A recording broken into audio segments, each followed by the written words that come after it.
reflect on my practice, but also be able to share with all of you in a personal respect. I'm happy to introduce my work to some of you who may not be familiar with it. So again, thank you for being here.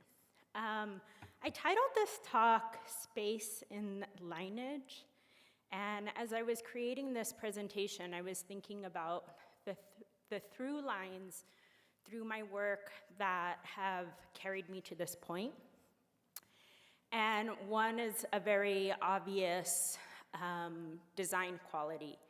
And it's an important, I think, moment of reflection for me as an artist to think about these things that have carried my work.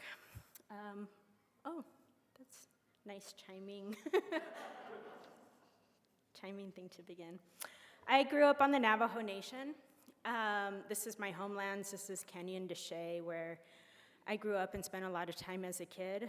I was originally born in Gallup, but grew up in Chinle and also grew up in Albuquerque. Both landscapes are very different, and I think growing up here in New Mexico, you're affected deeply by the landscape, more so than maybe the urban city. Coming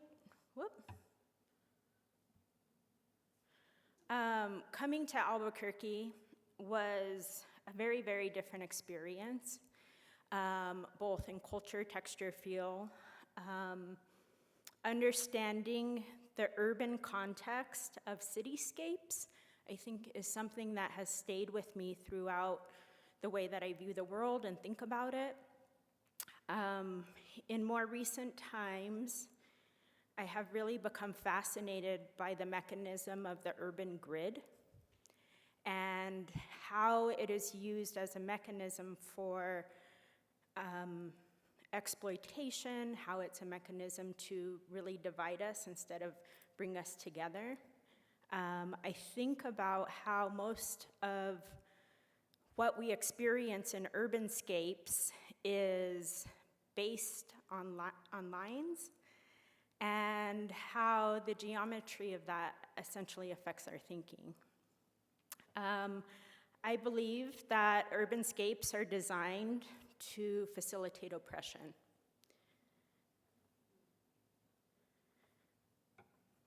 Going back, I also like to think about how lines have facilitated beauty. This is a Navajo sampler rug. Weaving is a traditional art form for Diné culture. I have always been fascinated with it. I think it is the highest form of abstract art. And one of the things that I appreciate about it is its ability to allow the weaver to use the line and lineage, design and pattern as a form of storytelling. Not necessarily storytelling. I think that this is a misnomer of a lot of Navajo rug weaving, is that each one of these rugs tells a specific story or a creation tell. I think the reason it is a high form of abstraction is because it is an internal storytelling of the weaver. It is their own thoughts and their own thinking that happens within the process of creating these works. All art should be a reflection of how we think. I found my way as an artist originally through graffiti. And so growing up in Albuquerque, that was the first form of painting, drawing, self-determination, agency, thinking on a plane outside of the norm that I experienced. And it was groundbreaking and forever changed the way that I viewed my environments around me. I began to think about the urban landscape as not something that divided us, but also an opportunity for us to share in thoughts. So a lot of the work that I created for like the first 10 years of me creating art was in public spaces. Some of it was sanctioned, some of it was unsanctioned.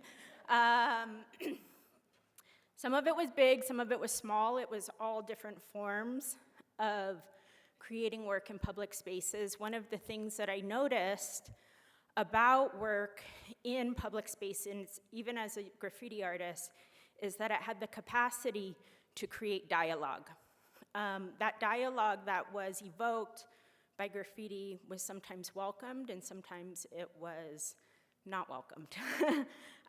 Nevertheless, it got people's attention and created an activation within space.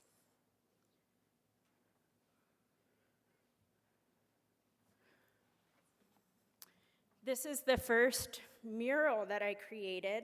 When I first started creating work of my own, it was important for me to utilize public dialogue for conversations that I think we weren't having. And one of that was about Indigenous knowledge and philosophy. This piece is called She Taught Us to Weave. It's an homage to Spider Woman, who taught us the technology of weaving. This is one of the first pieces I started to develop also this stylistic form of storytelling through lineage and design.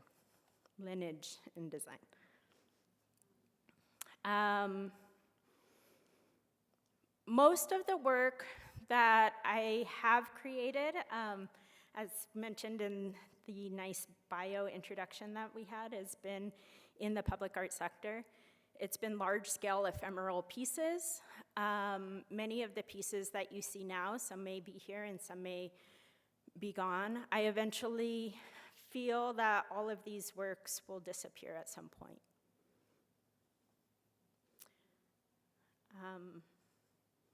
This is a piece that's in Santa Fe currently. It's titled, You Can't Take It With You, So Give It All Away. A lot of the work that I create is within conjunction of communities and space. A thoroughfare between all of my pieces, I began to realize, is that they are much less a painting, but really a manipulation of space. So how can we be engaged in a space and use it for communication with one another in all its aspects? As I mentioned, a lot of the work that I create is a reflection of space, it's a reflection of time, and it's also a reflection of peoples. The content that I create for a lot of murals is done in collaboration with different groups within that area. I feel it's important to always acknowledge that we are guests in other people's homes when we travel, and also when we create work, especially for me as an artist, when I create work in those spaces. I'm very cognizant of Indigenous communities and intertribal relations. I think sometimes people can feel like Indigenous people are a big group, that we just all understand each other, but we are all very, very different and distinct. If we look at the United States and all continents in that way, we would really, really, I think our minds would be blown on the nuance of diversity that exists within all of our landscapes. So this was created in Jackson Hole, Wyoming. I worked with Eastern Shoshone Nation, and it is Eastern Shoshone language. They are at a very critical point in their language,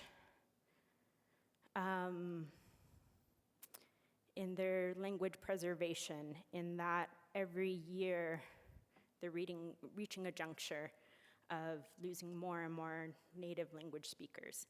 So we decided to use this opportunity to make a mural that was the most blunt thing we could say, which is learn Shoshone language, speaks Shoshone language, is the translation of this phrase. I worked with the tribe very closely, elders, because there hasn't been a written language for Eastern Shoshone at this time, and to carefully approach the sensitivities of that topic was essential to making this piece. Creating this work in the physical sense, in the labor sense, took me about a week of painting pretty intensely. To create the content of this work was over a year.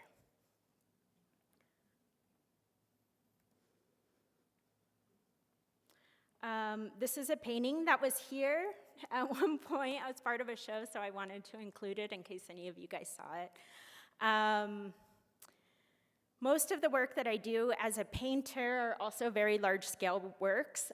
This piece is about 10 by 10 feet, and it acknowledges the creatures who we believe in 4 worlds, and the first life forms of the first world were bugs. And bugs have carried us through all 4 worlds. I use the opportunity when I create paintings to explore, learn, and make commentary on Navajo creation stories.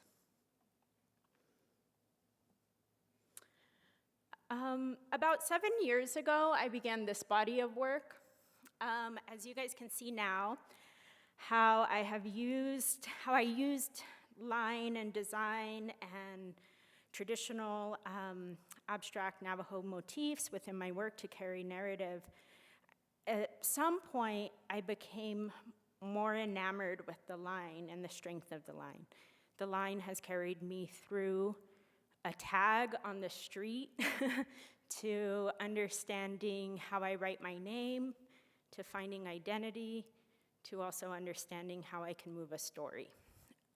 So I began to focus on the line as abstraction, and I wanted to create work that was just a line.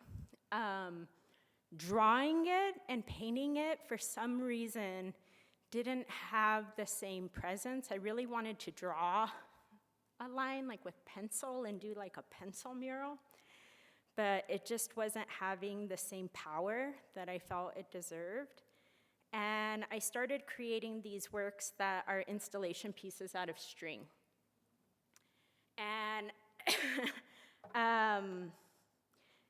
as I started creating them, it really some of them became this time durational thing also of like, how can I create this work and make it out of like one piece of string, or how much space can I fill up on a wall within this amount of time?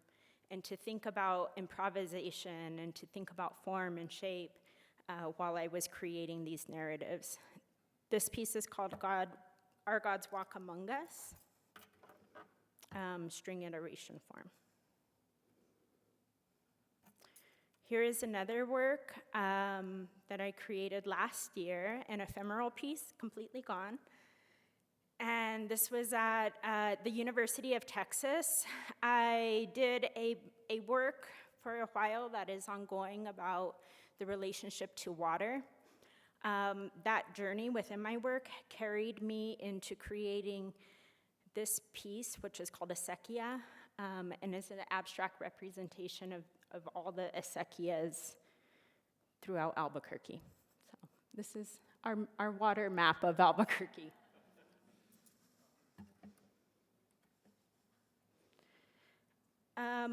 In the relationship of space and ideas, a couple of years ago, I was asked to create and collaborate with the Arts, Engineering and Technology Department of UNM with a very, very profound computer engineer, Leah Beakley. And we set out on this journey to create art and technology pieces that could be public works. This piece is currently at the Hispanic Cultural Center. Adding technology to work really allowed me to bring in another dimension into the pieces, which is sound. I became fascinated with the implications of sound that have on our body, our mind, and our soul. This piece is, in my mind, completely alive and is activated by us and our presence with water. Therefore, it becomes a relational piece too, where so much of my work was about the relationship of landscape. This work has now become a relationship with the direct work.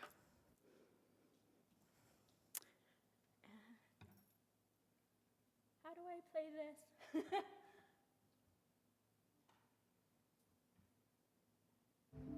There we go.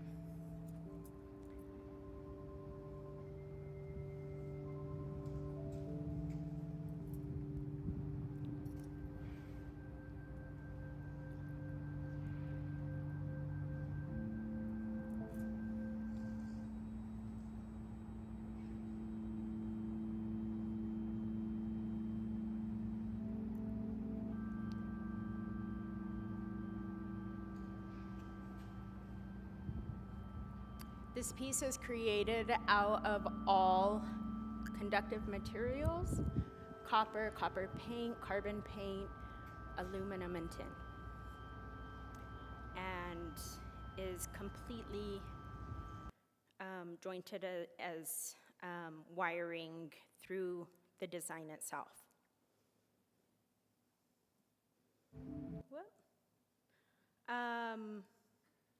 Creating sound pieces has been a new venture that I'm very much enjoying. I enjoy the relationship between creating something that's not only a visual experience, but then becomes an experience for the audience to engage in, to be transformed by, and to be able to participate, therefore making the piece different every time.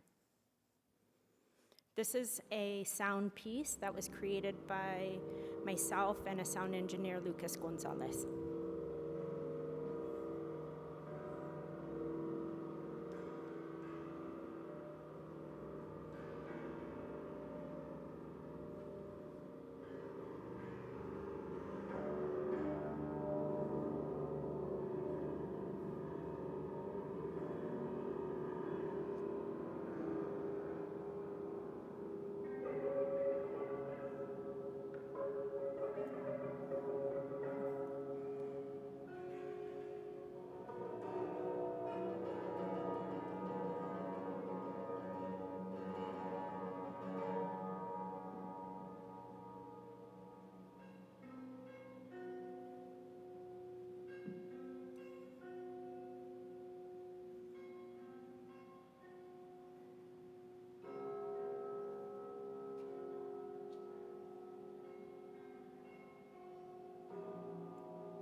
When creating this piece, it was natural to think of it as maybe existing like a graphic score. However, in playing and performing with the piece, it became apparent to me that the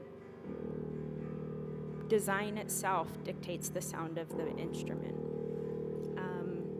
Each of the distance between the music wire creates the different note capabilities of the work.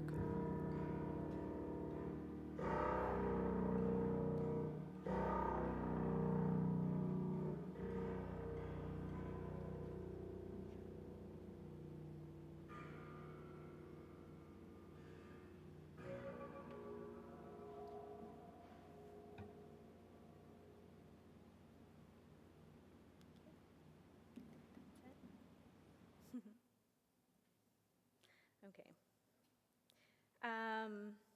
More recently, 2 years ago, I was selected for Creative Capital Creative Capital is a very ambitious grant that I was, for much of my career, very intimidated to apply for.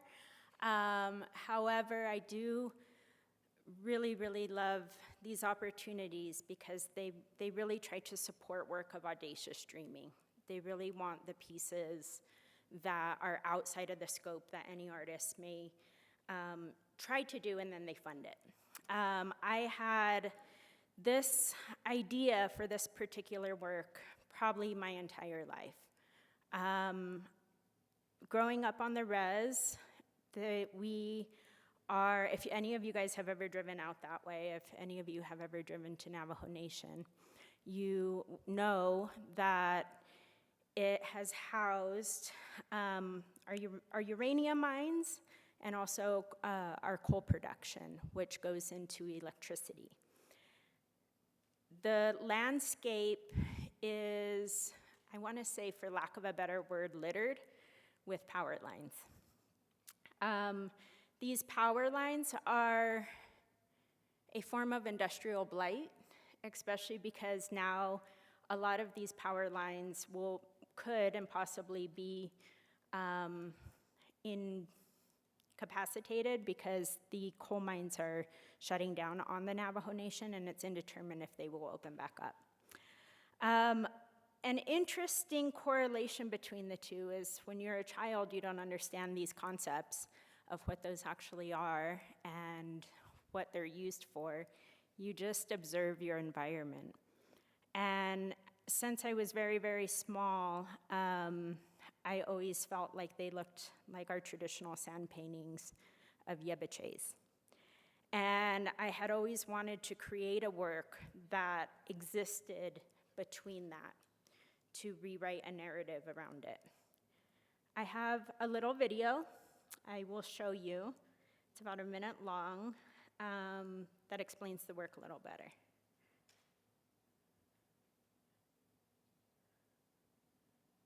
Did it do it?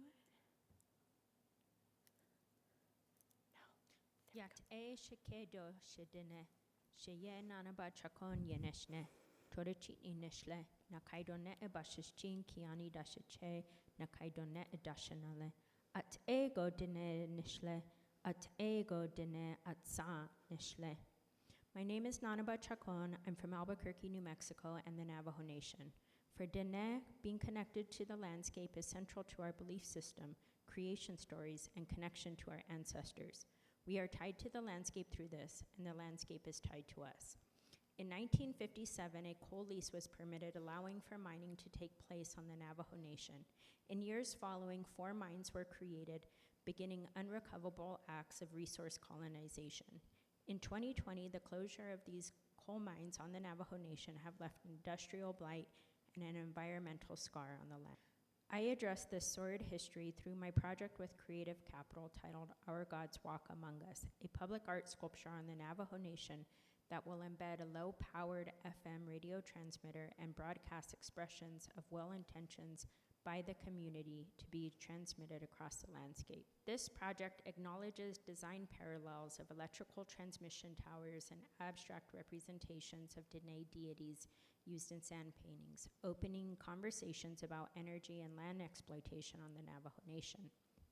The Navajo Nation Museum will be a partner in this project, housing the sculpture and acting as a central meeting place to host Diné community members.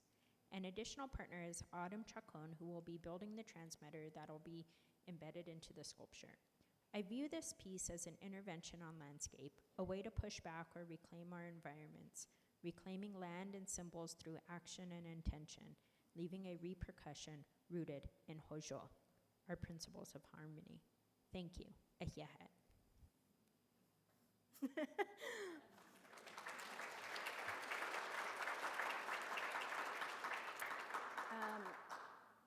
This has been a very, very dear project to my heart.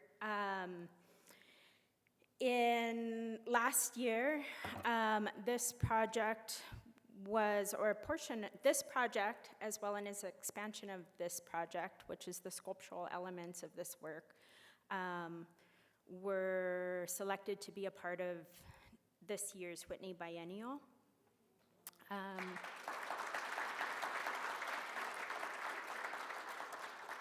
with a commission that'll, we'll be creating 2 more sculptures. The piece on the Navajo Nation that was originally for Creative Capital, which was the video that you saw, will travel there as a donation to the museum, and will also contain a FM transmitter radio that will be broadcasting intentions that I've been collecting over the past couple of years by Diné that will run as a continuous loop. So the pieces at the Whitney, I guess I want to say, are in a sculptural sense and form of the piece. When it returns home to the Navajo Nation, it'll be an activation. And here's the piece I created for here. It's out in the lobby. I'm really happy that we decided to handle this portion of the lecture as a kind of, as a dialogue with William, who was there and facilitated the work while I was creating it. This piece is called Erase the Horse. I created this work in response to a conversation that I would have with my dad a lot. My dad was a very, very incredible abstract thinker and was an activist and a defense lawyer. And he would often come over to my house and we would drink like 2 pots of coffee and talk about just the world at large and ideas. And one of the conversations that we would have a lot was around decolonization and the concept of decolonization, which is a very big buzzword within Indigenous communities, and thinking about how we can retain some, I want to say, Indigenous presence as philosophy in a global sense, in a larger sense, to change the world. And we would go back and forth around many, many, many topics. And of course, because he was a lawyer, he would love to pull things apart, put them back together, take out other parts of it. And one of the things that he said to me that was always, had stuck with me for a long time, is that if we truly are to decolonize, we would need to start with the horse. And we would need to take out the horse. And the horse being the symbol for Indigenous people, that is a sacred animal, but is not indigenous to this landscape. It was brought over by the Spanish.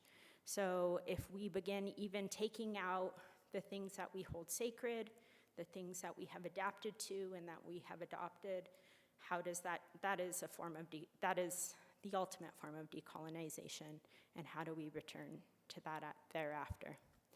So I will invite William up, and we will speak a little bit more about this piece, and yeah.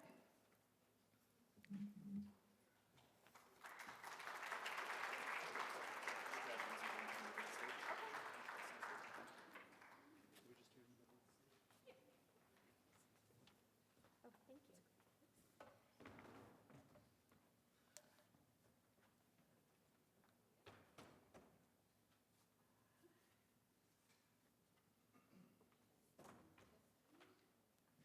Testing 1, 2. Thank you.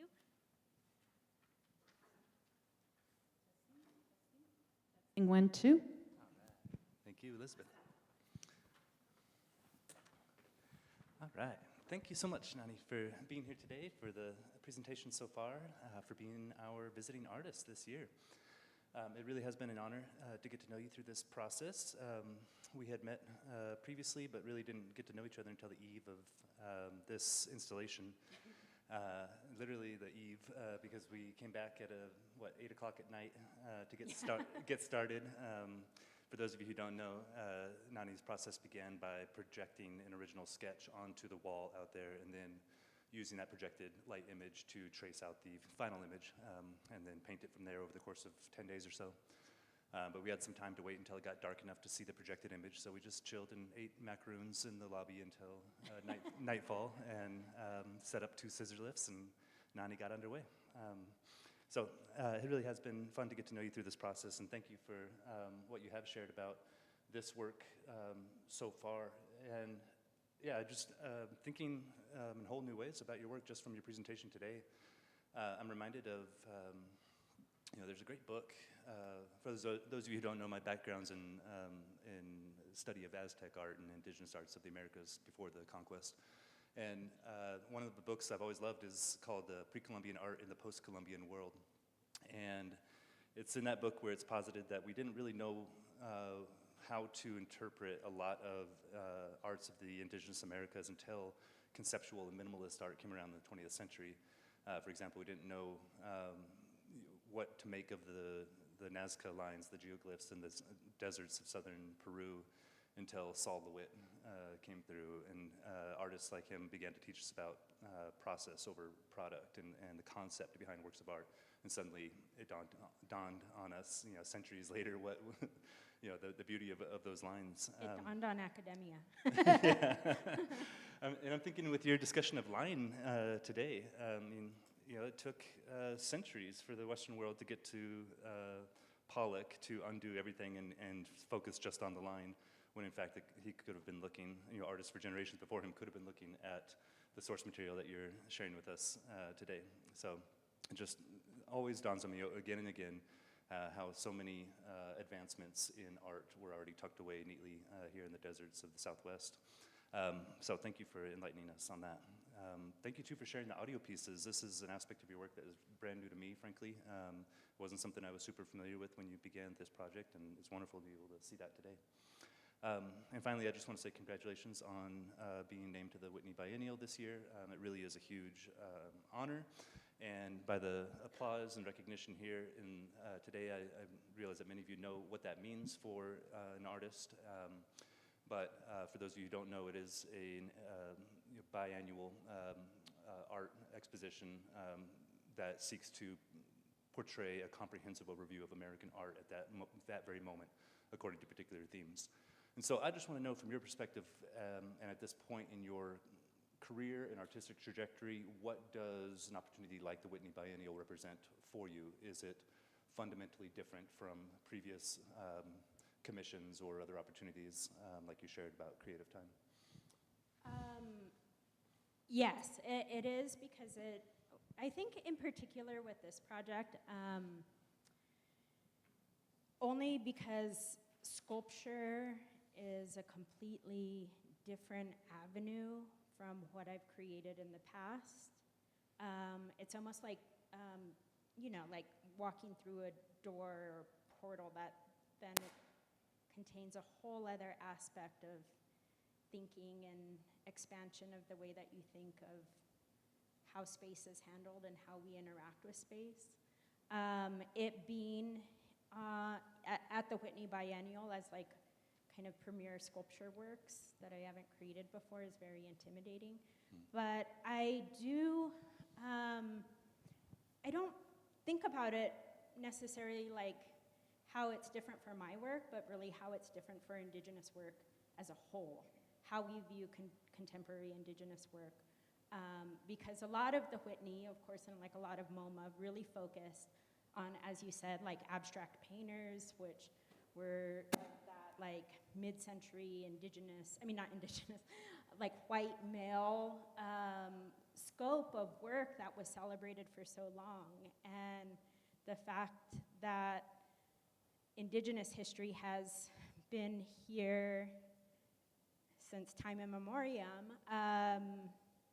and is now getting that recognition, then I think that further perpetuates the expansion of ideas on how we view America and American art. Thank you. One thing that I'm continuously caught up in your work is the scale of it.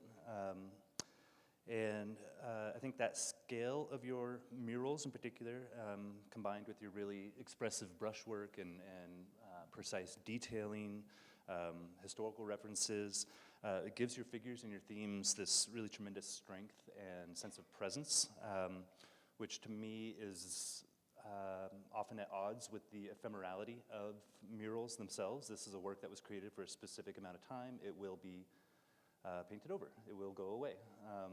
A lot of your murals out in the public sphere have survived for years at this point. But as you said, you expect most of these works to just fade with time. Can you talk about that dichotomy of the strength and presence and enduring ideals that your murals put forward and their inherently sort of fragile nature? Yeah, I get asked this question a lot because I think it makes... But never so eloquently. Never so eloquent. I think it makes people sad. I think sometimes people see work and they know it's gonna go away, and it makes it sad, so they ask a lot how I feel about that sadness. But I really feel that feeling is rooted in our own cultural understanding of wanting to preserve everything. We want everything to last forever, when really nature contradicts that. Nature takes everything away. Everything has a time to it. And graffiti actually helped me reconcile a lot with impermanence and the idea of impermanence, because you created what you were creating not knowing if it would be there even an hour later. And therefore made creating art and experiencing art an experiential act. That's something I had to relish in the time that I got to see it, and that I got to cherish that moment and be observant and take it in wholly. I paint very, very large for that purpose as well, because I want people to experience something. The thing that makes me very sad, so sad, is when people are like, I saw your work, I saw that mural you did, and I went, oh my God, you were in Santa Fe? And they were like, no, I saw it on Instagram. Oh. And it was like this big. And I'm like, no, that's not how. You didn't see the work. You're not supposed to see it like that. So that's the part that actually I don't like, because I think that I want people to experience the work in the landscape. The landscapes contribute to the ideas and the concept.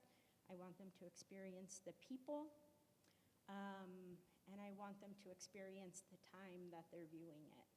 And thereafter, I also view that one of my favorite things is, in regards to murals particularly, is I think more and more I'm getting against restoration even, because I love seeing old murals, especially like old political ones, and like ones from the movement era or whenever, and they're just like fading into the concrete, you know?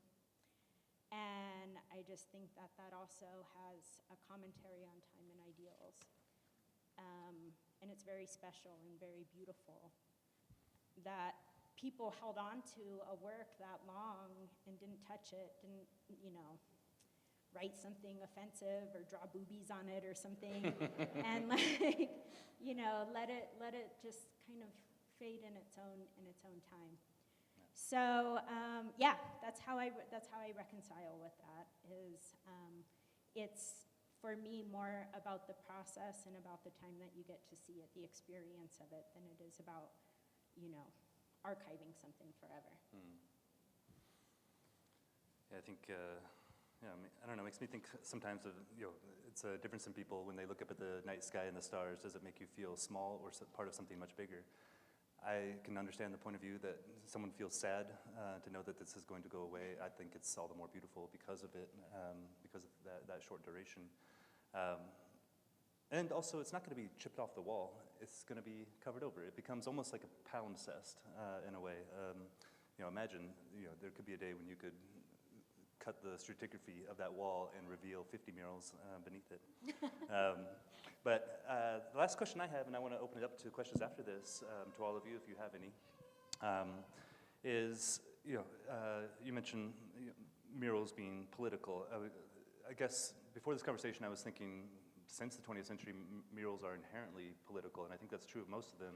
There are some, even here in Albuquerque, that are just beautiful. They're gorgeous and don't necessarily have a political angle to them, but I think that by and large, murals have been political since the 19th century onward, and I think most prominently, probably many of us think of the Mexican mural movement, and what I'm reminded of in that instance is that it only took shape after the revolution concluded in 1920. It was in 1921 that that mural program began in earnest, and it was sponsored by the government, the newly established constitutional government, which commissioned these monumental public murals in order to educate the population, a large percentage of which was illiterate, about the nation's history, culture, and revolutionary ideals.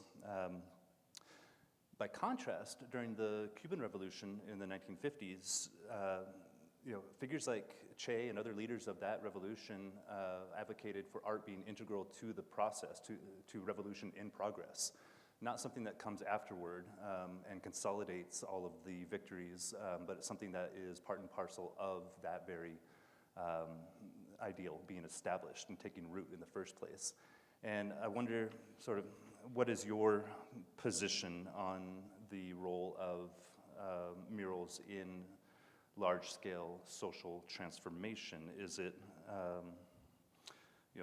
they most effective before, during, or after, as inspiration, as a support in the middle of things, or as a way of congealing everything that was perhaps, not everything, but congealing some ideas that needed to take place in other realms of society and not just art? Well, I don't think, although my presentation was about lineage, and I don't think time exists on a line. I think it exists in a circle. And if we think about one thing kind of leading into the other, I think all of those make it relevant. And I do disagree with you in that murals did not only exist after the revolution, they were a part of Aztec culture and a profound part of Aztec culture and communication and indigenous culture and communication, as well as many, many other ancient cultures. And I think art, what we have to get back to thinking to sometimes is that art can exist for purposes of beauty, and that beauty can be revolutionary. That seeing our environments and living in them and using that as living commentary to create the world we want to see is absolutely revolutionary. And that, like, I went to Pompeii and for the sole purpose of seeing little fragments of murals, and that entire city was just stunning. Like, it like makes my heart get shriveled up because it's so pretty. And I can't even imagine living in that much opulence and care, because creating and painting in your space, creating and cultivating ideas, creating and cultivating ideas that are outside of a capitalist agenda, I think is the most important part of both of those ideas, and connecting them is that in Cuba it wasn't about making money off of it or doing something. It was about really perpetuating ideas and pushing them forward. We also had our own history of nationalistic murals that happened here for a time. I think that those all happen within each other, and I think it's important to make art that is accessible. Of course, I love museums. I'm an artist. This is my work. Like, this is my place where I have to come to and show things and interact with. But I do think about how our world would be different if we embraced art being in all shapes and forms within our public environments. And I think also that the main thing that we see right now, which is definitely shaping culture in the way that we think and perceive each other, is advertising. And because we live in such a capitalist society, corporations have looked at art and figured out how they could use it to our benefit. So if we saw naturally produced art at the rate that we see billboards and we see commercials and we see logos and we see all of these things that we can remember, like how different would our world be if we were actually consuming things that had intent and content and beauty? Yeah.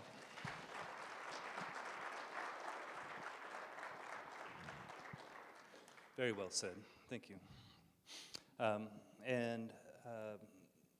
do want to take the opportunity at this moment to just thank the Frederick Hammersley Fund for the Arts and the Albuquerque Community Foundation for funding this visiting artist program.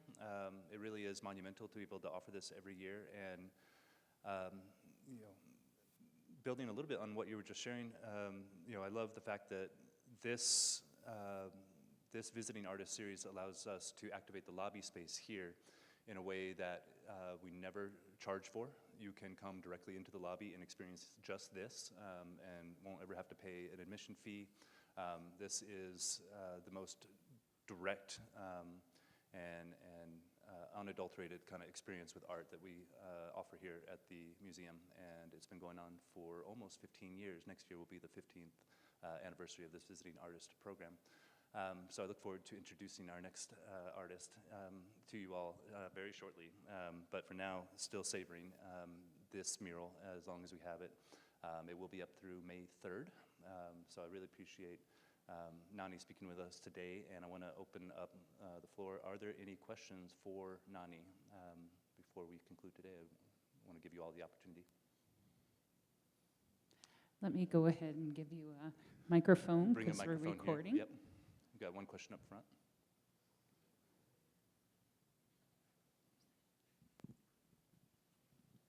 Hi, Yate. I'm blind, so I don't know what any of your pieces look like. So I'm curious if you could describe one piece that's pretty meaningful so that I would be able to see what type of art you create, if you had. Wow. Oh, you asked the hardest question. Just right off the bat. But thank you for that, and thank you for giving that perception. I think the piece that's in the lobby, of course, is very meaningful for me at this time. On one side, it's divided in half. The wall is very large, and it's divided in half. One half is painted black, and the other half is painted white. On the black half is a horse, and the horse is in movement. It's wild. It kind of has some hair and some strands of hair flowing through the piece. And as it goes to the outer edges of the horse, the way that it's rendered, it kind of fades into the background. There's black spots on the horse that are similar to the black of the background. The whole piece is painted in black and white in tones of gray. And that is also to give the illusion that it is fading into the background. On the white side is a raised design. It's similar to Navajo rug designs, maybe like a ganado style. And it has some intricate patterns, kind of a border around the entire edge. And that's the only thing that is on the side that is white, which is on the I guess if you're facing it on the right side. It's landscape. Yeah, like long way. I used to teach, we used to call it like hot dog and hamburger, I don't know. It's hot dog way. um, and as the design goes into the left section, it begins to break apart and fade. So it passes, because it's made with string and with nails, it's raised up a little bit, and parts of the line and the design that are created begin to fade as it intersects the horse, and by the end there is not very much left of the design at all. So in this design, was really thinking about how that relationship between the horse and culture, our culture being the rug design. So thank you for that question. Give me a second to come over here.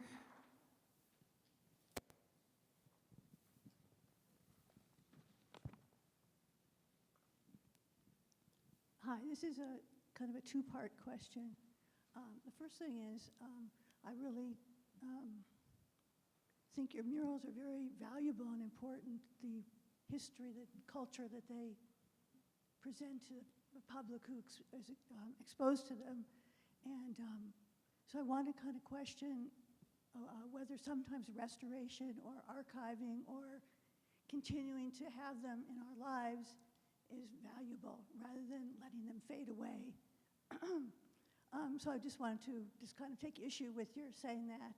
I think some murals are fine to fade away, but others, I think, particularly in our society where education fails at exposing us to enough of the history of all the different cultures that we have in our country, and we need murals because a lot of times murals have history and culture that's missing from other places in our lives. So that's one issue. Then that's one question. The other one is, now that your work is going into all these exciting new directions, how do you see your work with murals continuing, not continuing, changing? How do murals fit into the new directions that your work is going? Okay, can you kind of maybe paraphrase that first question? The first was just about your comment about impermanence and Right. how you really felt that that was important with your murals. Yeah. And she had the opinion that the history and culture that you represent is something that you don't see other places. So, Right. so she wanted you to kind of think about that aspect of why permanence might be important. Right. I think it's important to say that when I create murals, I'm looking at them as interventions on urban landscape. I hope all urban landscape goes away. I hope all of it is ephemeral. I hope it all crumbles and is taken back to nature. And therefore, I don't have any reservations with preserving my work as a monolith within that thinking and scope of capacity. It's a nice thought for something to last forever, but again, I only speak for myself. If you feel that way, that there is an importance towards the work, by all means protect it. I definitely feel that way about certain murals, and I don't think every mural should go away. I think, as I said a little moment ago, I think it's a testament. I think it's a testament of the strength of the work when it can last into being faded. My objections about preservation are somewhat aesthetics. Sometimes when I've seen a restoration happen, it's very bad. We know the thing in Italy. No, I actually love that restoration. But you know, the colors become too bright. You know, I think you're losing the sensitivity of time, and when you can see physical time, which you can only see when something begins to fade, then do you really contemplate what was happening at that time for that mural to be painted? And I think that that's very, very strong. and also what keeps it relevant today that it hasn't been destroyed. I think all of those are considerations beyond the imagery, and that is really the strength of the work. Your second question. Was about the role of murals now that your work is... How will I do that? I mean, I honestly, I don't think I will paint them forever. It's very labor and hard on the body. I have definitely slowed down, and I see myself and I view myself, I think I always view myself as a painter. I love painting. I love all aspects of painting. And even though I have moved into installation and thinking about space and shape and form and all of these different capacities and have been learning things to be able to do that, I don't know if I would ever just like totally abandon it, but who knows? Maybe I will. I actually think this is a great time to go ahead and wrap up for right now. We are so appreciative to have you here and so thrilled about Thank your you, upcoming exhibition. So thank you very much for being here.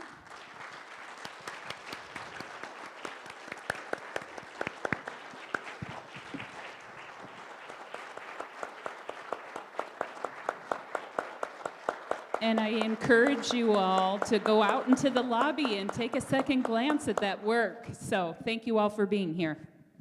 Thank you all.